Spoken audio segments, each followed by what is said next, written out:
I've always found Behemoth to be a fascinating band. On the one hand, they're uncompromisingly extreme, but on the other hand, they've gotten further than you would ever expect for a band that sounds like that. It just doesn't make sense on paper, but they headline tours, they play huge festivals, and people who don't listen to black or death metal know who Behemoth is. So how does that happen? For those who don't know me, I'm Eyal Levi, CEO of URM Academy. I've been the guitarist in my band Doth since 1999, and I've been producing records for even longer. And my theory on Behemoth is that their success comes from two things. Number one, insane charisma, and number two, pure, unadulterated, unwavering vision. I actually got to see this firsthand. We got to tour with them in 2007, and I was blown away by how perfectly everything was put together. Their image, their stage show, their sound, even how they interacted with other bands. They're just so good at being a band. Total pros through and through, and the results speak for themselves. Now, at the end of the day, that's all built on a foundation of awesome music. And I'm really curious to see if that intensity, that militant professionalism extends to how they make records. So right now I'm going to react to the making of their album Evangelion, and I want to see if their process in the studio matches what I saw on the road. Let's get into it. Nagrywanie każdej kolejnej płyty to jest wynik zupełnie naturalnej potrzeby, czegoś co wypływa ze mnie i z kolegów zespołu. Po prostu jest coś, co wychodzi z twojego systemu i to jest tak jak, nie wiem, to jest po prostu zwyczajnie potrzeba, naturalna potrzeba. I understand what he's saying. I don't know how you all feel about it, but I know that when I haven't written something for a while, I start to get weird. Oftentimes I don't really know why I'm starting to feel different or just edgy or something bad. And then I'll write some music and it'll feel better. I'll feel normal again. Wiesz, wszystkie te emocje, które się we mnie kumulowały przez ostatnie kilka lat. I w tym momencie był to właściwie moment, kiedy skończyliśmy promocję Apostazy i miałem czas, żeby po prostu pobyć sam ze sobą w domowym zaciszu i powiedziałbym cały ten proces powstawania płyty. Głębokie przekonanie, że to wszystko, co się dzieje z zespołem, coraz bardziej zobowiązuje do różnych rzeczy. I gotta say, this is one of the most disciplined bands I've ever encountered in my life. So when he says that they don't just do whatever they want when they want, he's super serious. They run it like a military activity. They have such a tight ship, it's crazy.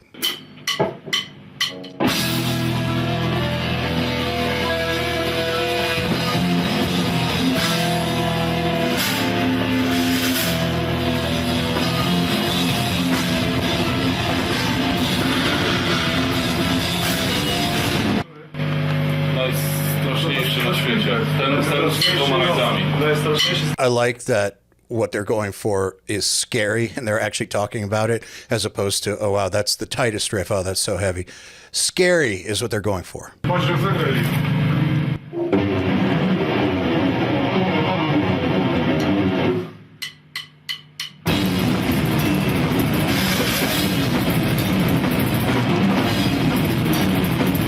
I don't entirely miss this style of writing music, but at the same time, I do kind of miss it. And it's because you get a feel for what the song is going to be in reality when you're sitting there playing it with people, and you get a really good idea of what's going to be powerful. However, it's also really hard to hear. And so the little nuances of each riff, little transitions, it's really, really hard to nail those in this type of an environment. And I think that that's what the modern form of writing in a computer is better for. Evangelion to jest płyta, która łączy tradycję, czyli to, co można nazwać klasycznym soundem Behemoth. Powiem ci, że nie stresowaliśmy się, tak jak wcześniej, bo tak naprawdę doszliśmy do wniosku, że... This is funny. This is why relying on witnesses or people's experience should be taken with a grain of salt. Notice that Inferno is saying there was less stress this time and they just did whatever they felt like doing. Meanwhile, Orion is saying that there was more stress this time around and they can't just do what they want whenever they want. So they might be talking about two different things, but it's just interesting how you get two people who work very, very closely together who have two totally different takes on the same thing, and they're both right. I nie było już jakiegoś silenia się na maksa, żeby wiesz, zrobić nie wiadomo co.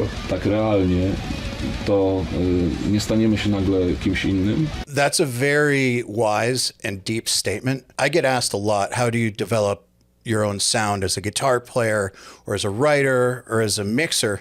And my thoughts have always been that you don't need to try, just like you don't need to try to develop a unique personality. You are who you are. What you need to do is try to get as good as you possibly can, and then your personality will shine through that. Now, if you have an MPC style personality, then sorry to say, but your music is probably going to sound like an MPC made it. If you have a unique musical personality and you get really, really good, then that's going to shine through with really, really good, unique music. However, if you have a unique personality and you don't get that good, your lack of skills might get in the way of truly expressing your unique point of view. Przyniosłem jakiś riff i to był taki riff, no pamiętam, że to jest utwór, który kończy ostatnią kompozycję na płycie Lucyfer. Mi podobały i rzecz, której na pewno bym nie zagrał na The Apostasy albo Demigod z jakichś tam powodów. Teraz po prostu zaczęliśmy je grać. Po prostu każdy. I like how they're calling the riff primitive. I've heard people refer to those riffs as tractor pull riffs. I know someone who just calls them stupid, but they're always referring to them in the context of a riff that their band wrote and put on a record that people tend to love. It just happens to be simple. And I think that one place where a lot of songwriters shoot themselves in the foot is they write something that's so simple and so obvious that they can't accept it. They feel like they need to work harder. It's just a fallacy and a myth. You don't always have to work harder in order to get something really, really good. Sometimes the simplest option is the best, and sometimes you write it perfectly the first time around. And I admire them for being able to go with that and not getting in their own way.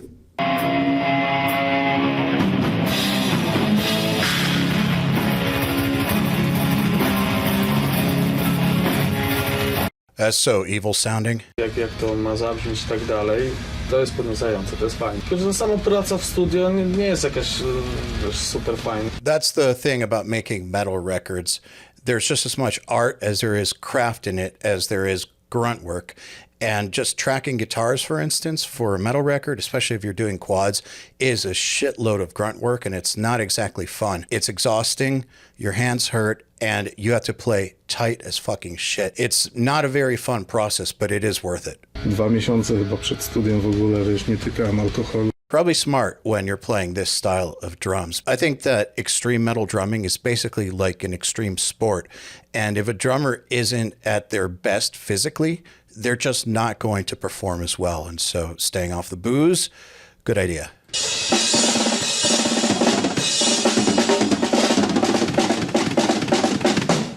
By the way, Inferno is a fucking beast of a drummer. They're on an equal level, all of the toms. That's cool. I knew I recognized him. That's Daniel Bergstrand, one of the best producers in extreme metal. Love him. If you want to see how he mixes, you should check out the Decapitated Nail, the mix we did with him. One of the very best, but just love his work. And I think that the reason Behemoth go to him and have kept going to him is because he knows how to capture things that are both super heavy and super atmospheric, but also very live, like sound like a real band. And that's kind of the ethos that he sticks to. Jesteś zestresowany w studiu? Już tak bardzo. No wiadomo, że chciałbyś się zrobić to wszystko jak najlepiej. No. Też wchodzisz do studia, chciałbyś... Wtedy się okazuje, co tak naprawdę, wiesz, co umiesz. He's right. The studio is where you test your skills as a musician, because when you're playing live, there's so much nuance that just gets lost because of the volume and because it just goes by you once and there's energy and people are moving. And you just don't notice the same level of detail through a PA. So even if you play 10 or 20% worse, the energy might make up for it and nobody will care. But in the studio, you're under the microscope and every little inflection matters. To, co robię, właściwie czuję się odpowiedzialny właściwie za każdy etap, za każdego członka zespołu. It's a good leader, puts it all on himself. Ale ta sesja była... Poszło szybciej niż myśleliśmy. Także chyba lepiej niż wcześniej. Płyta miała wyjść jesienią, wyjdzie w wakacje. How often do you hear about that happening, that a record is actually getting finished ahead of schedule? That's quite an anomaly.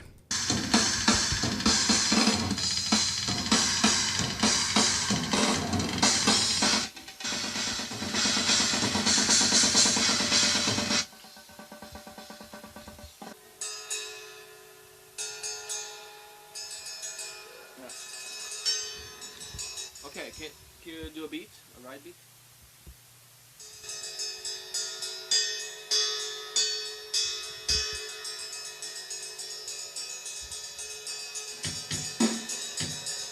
This is why recording drums takes so long. Just the setup process takes a long time because you have so many moving pieces going on at the same time. So many inputs. You have to deal with tone, you have to deal with phase, you have to deal with separation. There's so much to it. Dwie ostatnie płyty były miksowane przez Daniela Alexandria z Tagout Studio. Z którym zaczęliśmy się zastanawiać, kto powinien zająć się różnymi etapami produkcji płyty. To jakby Daniel był pierwszą i oczywistą osobą, o której pomyślałem. Go mieć tutaj, żeby już nie tylko na etapie, nie wiem, jakimś tam późniejszym etapie robienia mieć swój wpływ na produkcję. Chcieliśmy, żeby był od dnia numer 1. So there's two reasons for why it's a good idea that they brought him to their space. Number one is the more established a band is, the less into traveling they are. It's just a thing. The younger you are, the more you're into it. But once a band has toured the world multiple times over, they don't get that much time at home. It's then quite a drag to also go to a studio for a few more months when you have a studio near you and the producer could just come to you. So number one, to keep the stress level down, like they're talking about, it was a good idea to bring Daniel to them. And then also setting up from the beginning means that they're tracking the pre-pro properly. They're not doing pre-pro as like some shitty demo and then trying to record the album. They're getting set up with the drums from the beginning so that whatever they capture is album ready. Takie zabiegi, które tutaj stosował przy stole, no pamiętam, to było już parę miesięcy temu, ale wrażenie piorunujące zrobił, bo po prostu zaczął stosować rzeczy, których... And that's why you hire a producer. You're expecting them to give you something that you couldn't do yourself.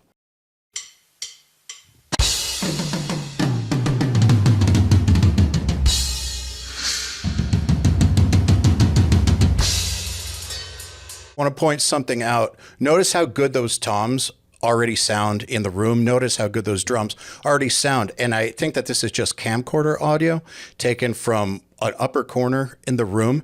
But just notice how good everything already sounds. And that's a really good indicator that if the miking is done properly, it's going to sound good. There's nothing like getting it right at the source.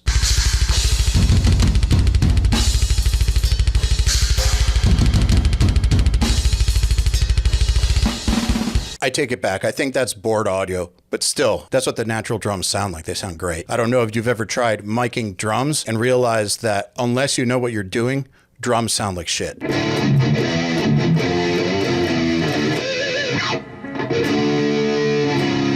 bardziej żywy.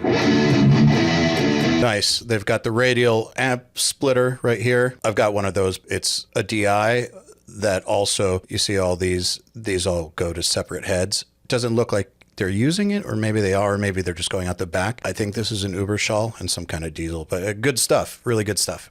Actually, looks like he's plugged into the dual rec back here. Można na inny stron po prostu zrobić ten pism. Na co? Na inny stół. Zrobię go.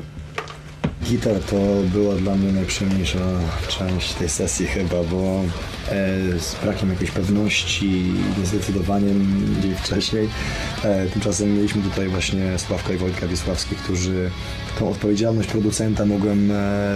This is why I hate tracking myself. I can do it, but it's just so much extra stress because you have to both play and judge yourself and edit it while you're going along, as opposed to if you're being tracked by a great producer, a great engineer, you can focus 100% of your energy on playing your best, and you have their ears to tell you if it's good or bad, and you don't have to spend your time both listening, judging, editing, tracking, and then also trying to play, where you're dividing your energy up and your attention up.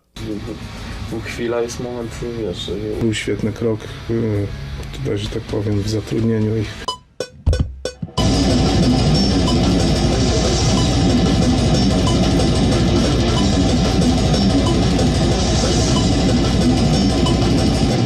Just want to point out, listen to how rhythmically on his right hand is. It's hard to hear a little bit through the camera audio, but if you listen to the transients in his pick attack, he is dead the fuck on. Ale to złapało ładnie na skali, nie?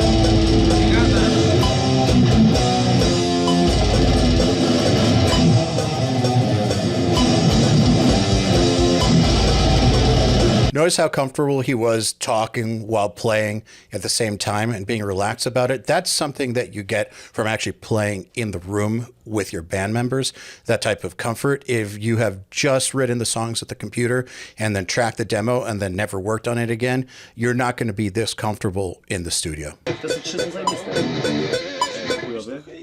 Chociaż jeden niech będzie inny troszkę, nie? These three are crackers. I don't even know what that means. Some weird translation for sure. Gitary nagrane w rekordowym tempie, bardzo szybko, bardzo sprawnie. I wyobrazić sobie sprawniejszą maszynę. Miał świetne doświadczenie, bardzo duże. I like that they're bringing in specialists for every aspect of the album. They've got Bergstrand doing the drums. I can't pronounce their names, these Polish dudes, so I'm just going to say these badass Polish producers doing the guitars. It's smart thinking. Taki chorusik troszkę? No robi się, bo podkręcasz, wiesz. Inaczej trochę. Weź Dobra. jeszcze raz puść. Jak ten Irena wstał. Byłem młotkiem, to tak zapisałem. So that's one of the problems, depending on how you look at it, of quadding guitars. It's not such an issue when you have one left and one right. The chorusing isn't as apparent. But when you have two per side, the chorusing becomes really, really obvious because guitars are very difficult to get in tune with each other. And just being slightly off tune, they're going to start chorusing. Now, you can use your taste and decide for yourself whether or not you think that that sounds good. But oftentimes when people are quadding guitars, they still want it to sound like one guitar on the left, one guitar on the right. They just want it to sound like a really big, thick guitar. Wybraliśmy naszym zdaniem akurat do tego projektu w tym momencie. Podstawową bazą to jest Meshuggah i troszeczkę takiego pieprzu i cukru daje diesel. So they're using 3 amps. My guess as to what they're doing, because he said that he's using the semitone and the diesel to spice up the sound. They're probably doing one guitar right and one guitar left with the mesa as the main sound, and then putting one diesel and one semitone right and left to have a little bit of variation between the two sides. Pracować samemu w studiu z realizatorem i tak też było w przypadku tej sesji. Kiedy przyszedł do zespołu, to było tuż przed Demigat, robiliśmy tę płytę wspólnie. I to był jakiś chyba stresujący dzień, bo na czymś tam pracowałem bardzo intensywnie. Słuchaj, ty masz kurwa nagrać basy i wypierdalać. I oczywiście od tamtego momentu jakby jego rola w zespole się...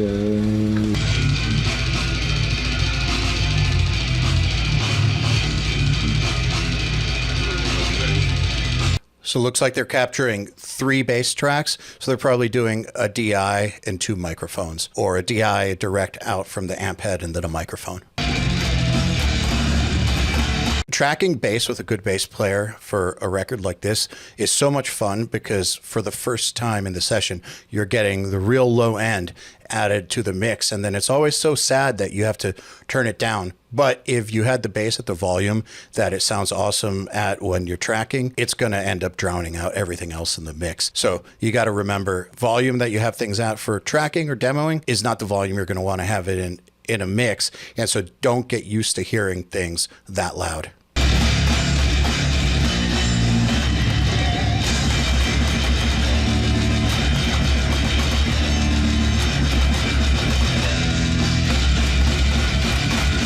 So he's one of those rare few that can play bass with their fingers and still sound solid. There are great bass players that do fingers for metal, but the majority of them don't sound very good because it's just not as powerful sounding as a pick. But you have a few who are awesome.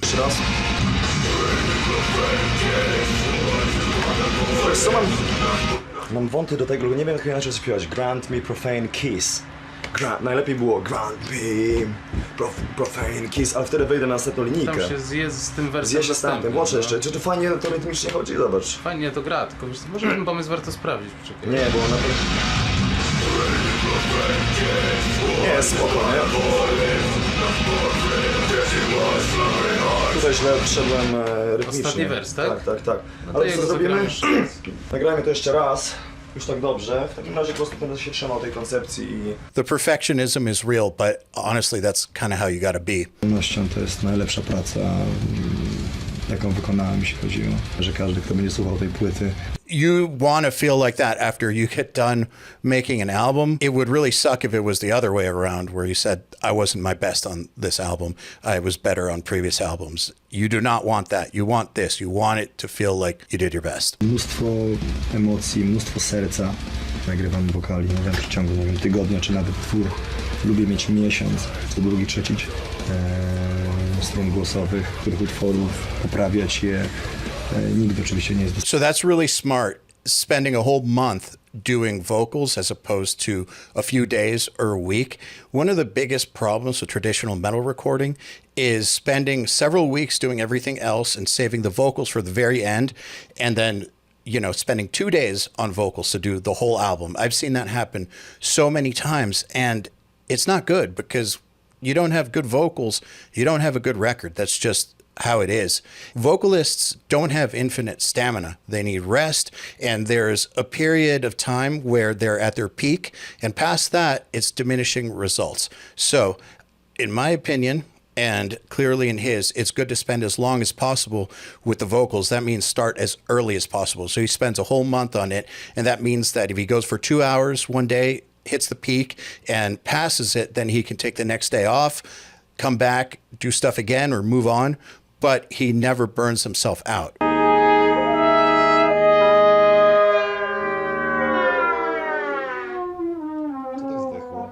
Co? tak zdechło, taki No tak Kuba chciał, że tak powiem.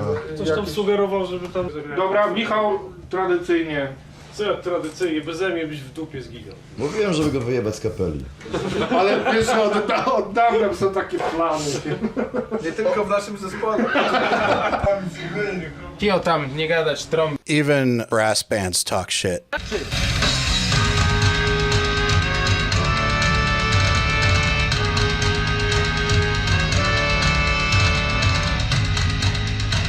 Rozumiem, że 2 następne takty na drugą nóżkę. Wręcz 4, jakbyś ślicznie policzył. Notice how different it sounds when you have real horns on there as opposed to a sample pack. It's not that orchestral sample packs don't sound good.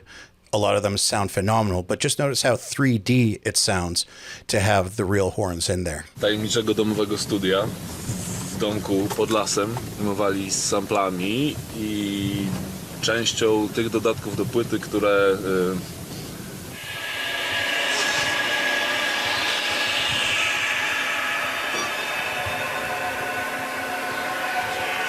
Yeah, that's the kind of music you want to be producing in the woods, isolated.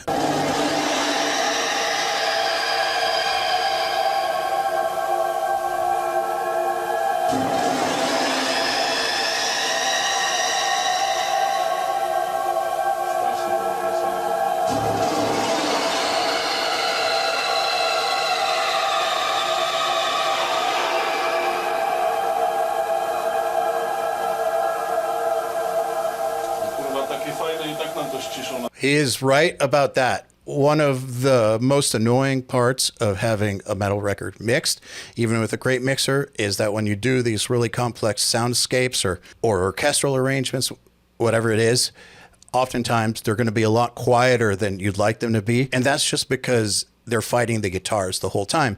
If you turn the guitars down, the heaviness starts to go away. So you're always compromising between texture and heaviness. There's no way to get both of them to be as loud as you want them to be. So you have to do tons of automation and lots of deciding on what you're willing to give up. It's quite a struggle. Na bosaka siedzi w tamtym pomieszczeniu.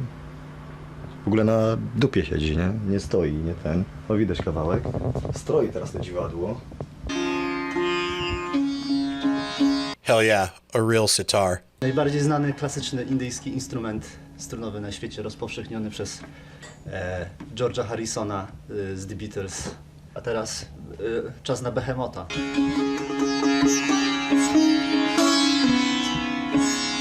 Such a fascinating instrument. I know it looks like a guitar, but I tried playing one and it's not like a guitar. I think that you can kind of transfer some of the skills over, but not exactly. It's much more different than it looks, but what a cool sounding instrument.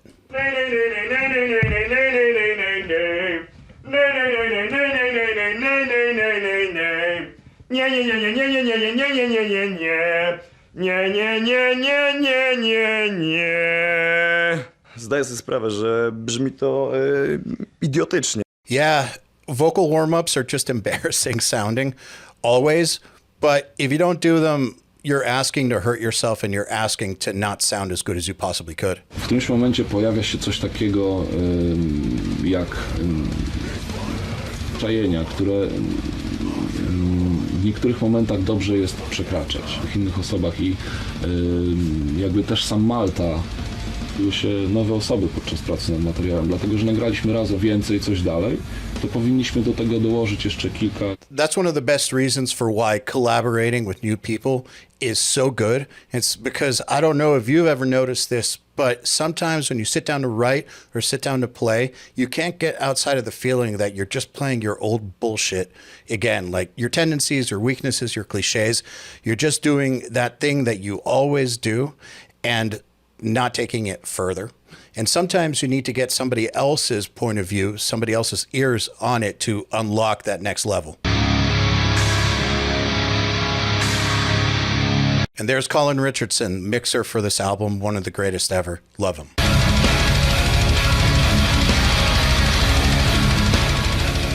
I have had the honor of having Colin mix one of my records. He mixed the Doth record, The Hinderers. Your face is covered in from word without word. And I went to England to sit in on the mix, and it took 3 weeks. And I remember in those days, people used to talk about Colin taking a long time, and people would say that he was slow, and I was wondering for myself. When I got to work with him, I realized he's not slow. He just has this standard that he's going for, and he doesn't stop until he reaches it. So he knows what it needs to be, and he will just keep on going and going and going and going until it is that thing that it needs to be. And if that takes longer, it takes longer, but the results speak for themselves. Nie chcę tutaj wartościować tego, co robił Daniel dla nas, co zrobił w tej chwili Colin. Był świetną pracę na Postyzyję, na Demigod. Dwa bardzo różne albumy.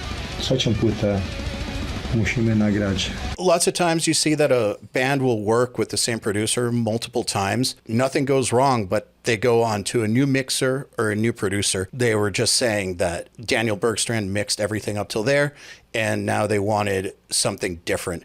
And definitely not because Daniel did anything wrong. When you work with someone over and over and over again, you get very, very comfortable with them, but then also you kind of exhaust your possibilities with each other. And sometimes you just need a break. Sometimes you just need to move on. But bringing in another set of ears, that's definitely going to take things in a completely new direction. So you can't expect a band to stick with the same mixer forever. Sometimes bands just want to change it up, and that's totally their right. And it's not the same thing as firing someone. I think that there's a big misconception about when you move on to a new producer, that doesn't mean you're firing the last one. Firing is what happens when the person is already working on it and you send them home and replace them. But when you're talking about a brand new record, if you want a different team, you know, you have the artistic right to do that. We've got the three here, and we've got them sort of not all the same volume. I wonder if we should just focus on one. We've got...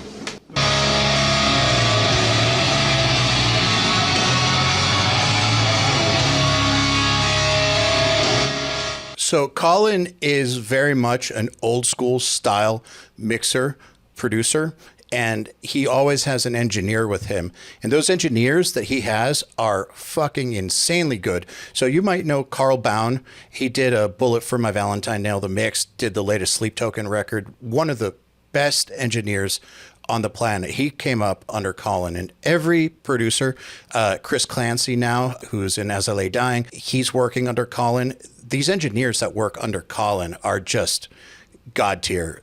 They're so fucking good. And it's because Colin's standards are so high. So you need to be able to do what he says really, really fast and do it at the standard that he wants it at. And he is not mean about that stuff, but he expects the best.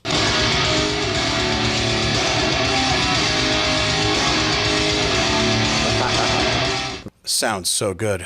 Uważam, że jeżeli była możliwość współpracy z taką osobą, to należało ją wykorzystać.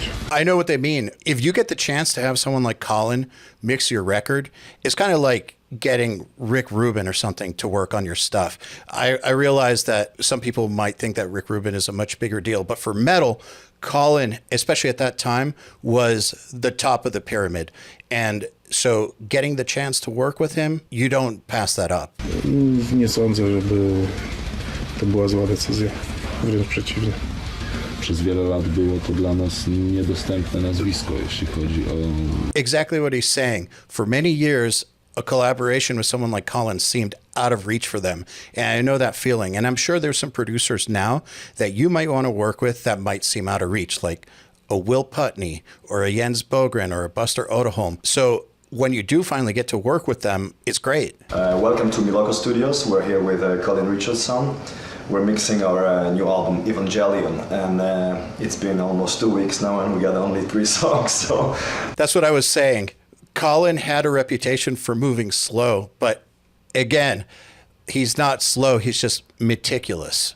Those 3 songs that they have after 2 weeks sounded incredible. So far so good. It sounds amazing. Zaskoczył mnie jako człowiek przede wszystkim. Świadczenie. Pamiętam, że na dzień dobry, jak chcę cię od razu ostrzec, ja jestem control freakiem i ja muszę mieć po prostu spokojnie Roflin jest taki sam, także gorzej chyba być nie może. I respect that Nurgle is upfront about the fact that he needs to have his say, and that's just the way it's going to be.